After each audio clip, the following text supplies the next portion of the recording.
एठर उपस्थित अछंती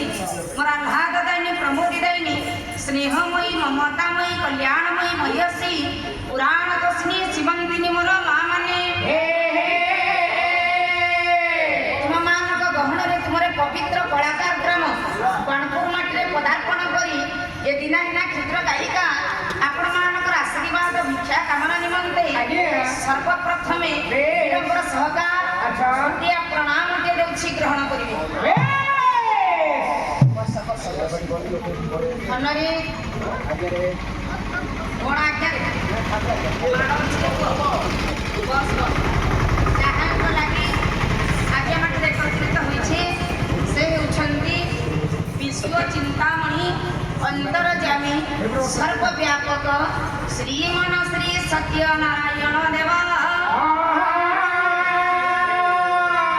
जो प्रभु होउछंती धर्म अर्थ काम मोक्ष ये चौवर्ग फलदायक आदि दैविक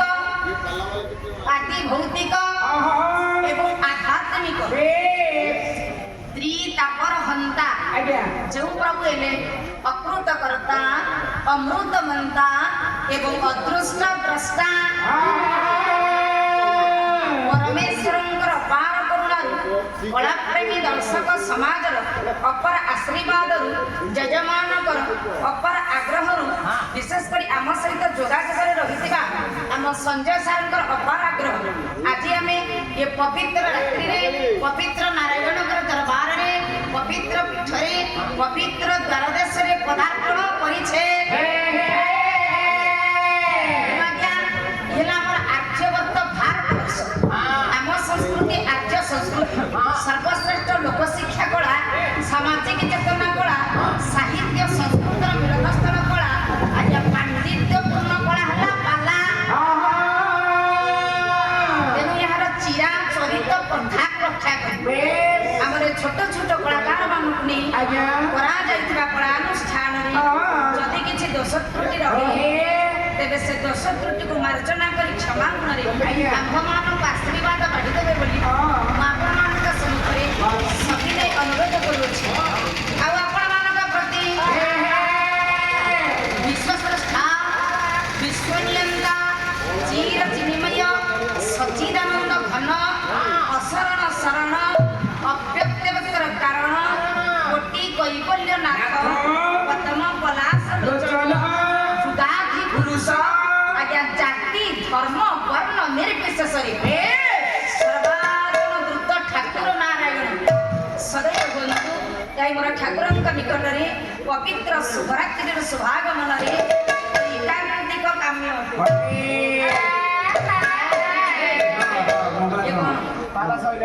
पाला केमी सला केमी जानी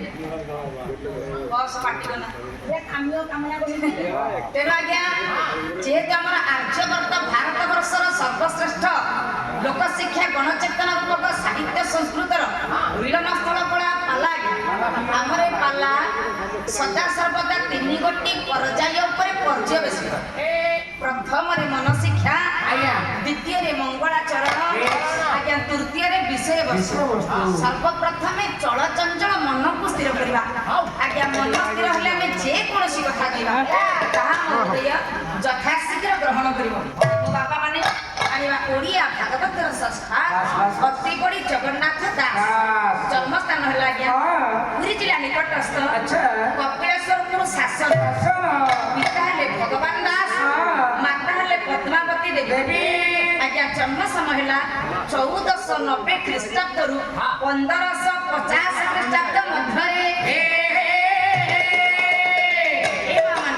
1490 रु 1550 ये 60 वर्ष बयस को आज्ञा जगन्नाथ दासंकर जन्म एवं मृत्यु बयस भाव निर्धारण करा जाई तेबे 500 वर्ष पूर्वे श्री चैतन्य श्री मंदिर को श्री जगन्नाथ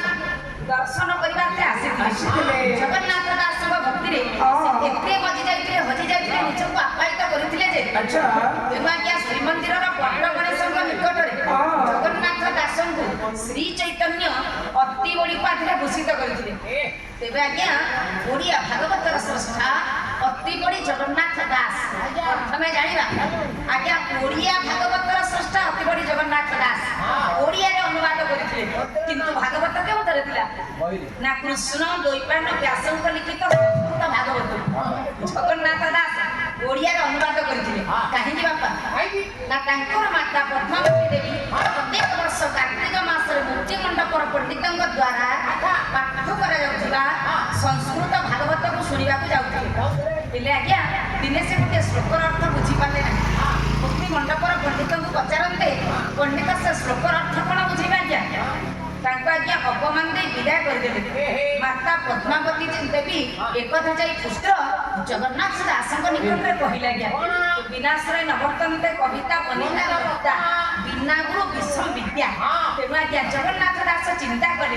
କାହାର ଆଶ୍ରୟ ନେଲେ ମୁଁ ଯାଇ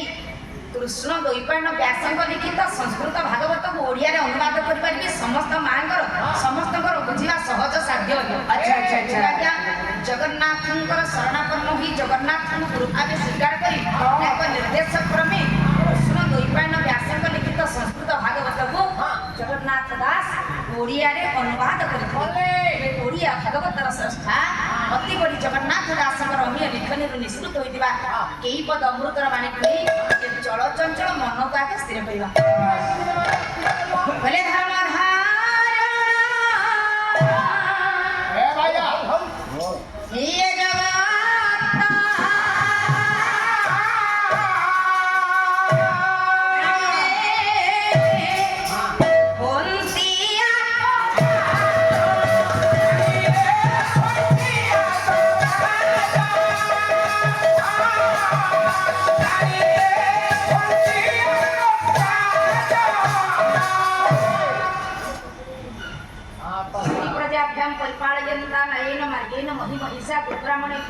सोमस्तु नित्यम लोका सर्वे सुखिना भवन्तु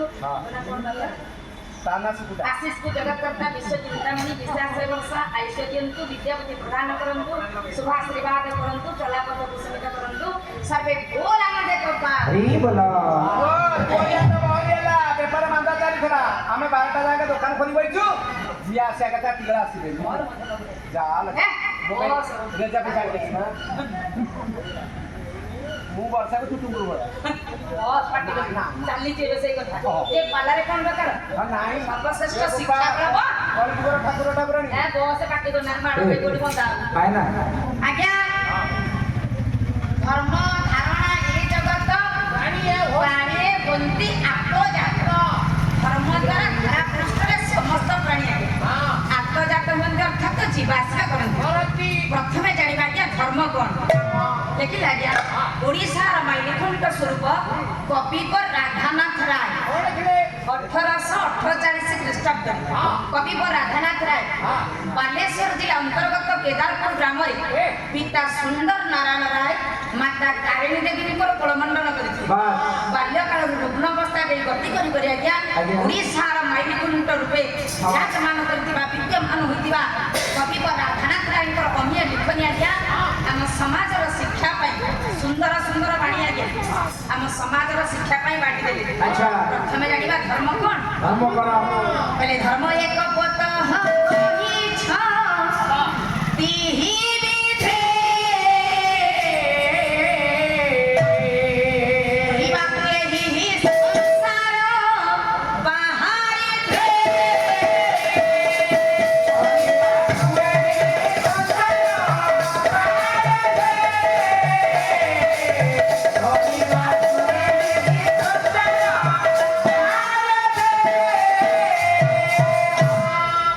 धर्म एक पट गढ़ी विधि करने संसार बारी संसार रूपक बारिधि के समुद्र को सागर करने पार होगा उल्लंघन करने धर्म को विधाता एक पोत सदृश रखिले तेणु मो बापा माने जानिबा धर्म कौन धर्म एक आसीना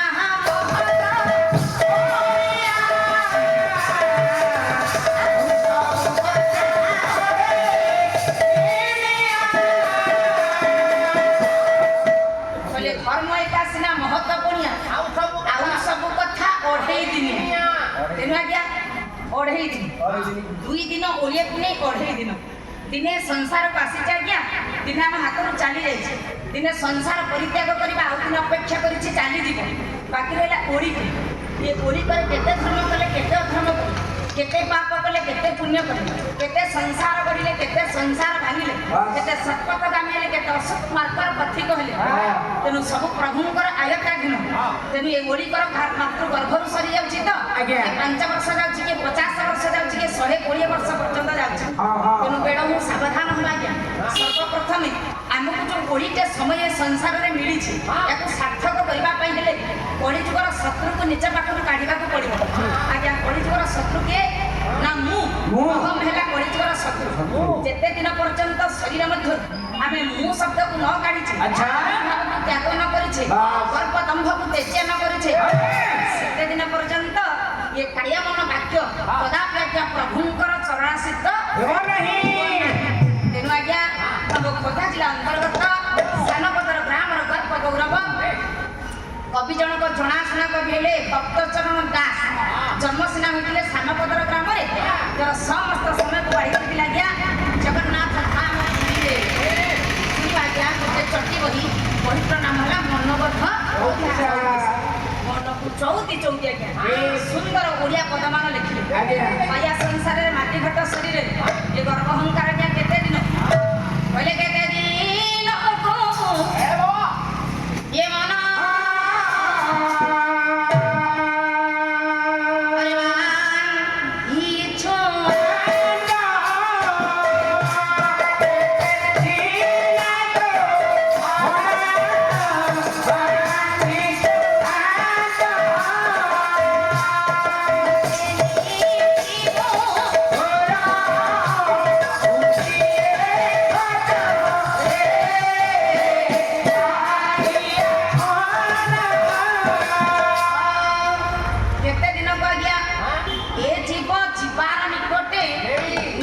संजय अन्य घटे। हिंदू धर्म परम ग्रंथ आज्ञा श्रीमद भगवत गीता पुस्तक उन्मोचन करिया। संसार रे 3 पवित्र कथा कोन आज्ञा चीन परिप्राजक हिंसा। यदि इतिहास पुस्तक टिके उन्मोचन करिया, तबे चीन परिप्राजक हिंसा भारत परिभ्रमण के आसी। भारत परिभ्रमण करी हिंसा चीन को आज्ञा प्रत्यावर्तन कली। चीनवासी पचारे तुम्हें तो भारत परिभ्रमण थे जाइल, भारत वर्ष आनिल कौन? से कहले 3 पवित्र कथा एक गीता का बाणी, 2 राम कहानी, 3 गंगा का पानी। बुझ न बुझ पढ़ गीता, रुच न रुच खाओ पिता। प्रथम अध्याय प्रथम श्लोक बुझा आज्ञा। अष्टादश अध्याय आज्ञा श्रीकृष्ण अर्जुन श्रीकृष्ण परम सखा अर्जुन को बुझे धर्म क्षेत्र कुरुक्षेत्र रे जे अंधराजा धृतराष्ट्र अंतर मंत्री संजय को कहले, हे मंत्री तुम्हें तुम दिव्य दृष्टि देखी मत कह, धर्म क्षेत्र कुरुक्षेत्र सम पिता जुजुत्सव मामेका पांडवाश्चैव कहले किमु कुर्वत संजय। कहले हे संजय तुम्हें तुम दिव्य दृष्टि देखी कह, मोर धर्म क्षेत्र कुरुक्षेत्र मोर पिला माने कौरव पांडव माने कौन करूछन। अच्छा एतिकी बेले आज्ञा नंदी घोष रथरे गांडीब को थोई देई हस्त जोड़ी तृतीय पांडव पार्थ अर्जुन दंडाय मारे। आत्मीय स्वजनक सहित से संग्राम करि परिबे नाही। जदि दरकार पड़े से आत्महत्या करि देबे। आज्ञा रथर सारथी किए? मो मां माने निजे जगतकर्ता विश्व चिंतामणि विश्व ब्रह्मांडर नायक विश्वपति विश्व स्रष्टा द्वारकाधिपति नंदनंदन कृष्ण। एतिकी बेले परम सखा अर्जुन को प्रभु कृष्ण बुझेबे श्रीमद भगवत गीता आज्ञा 2 अध्याय सांख्य योग देखिबा आज्ञा 22 नंबर श्लोक। श्री कृष्ण परम सखा अर्जुन को कहले, सखा पांसांसी चिन्हानि चथा विहाय नवानि ब्रह्मादि नरोपराणि तथा शरीराणि विहाय चिन्हा कल्याणानि संजाति नवान्न देहि। आमे पिंधितबा एक वस्त्र चिरी गले बा पुराना हो गले आमे वस्त्र को धोई दे जेमिति नूतन वस्त्र परिधान करे आत्मा सही परिवर्ते पुराना घटरो जाई नूतन एक घटरे निवास करबा पाई सदा सर्वदा व्यस्त विव्रत होता है। काहे के आज्ञा आत्मा मरे, आत्मा अजर अमर अविनाशी। 23 नंबर श्लोक से सांख्य योग 2 अध्याय श्रीमद भगवत गीता जे श्री कृष्ण परम सखा अर्जुन को कहउछन, हे सखा अरे उठा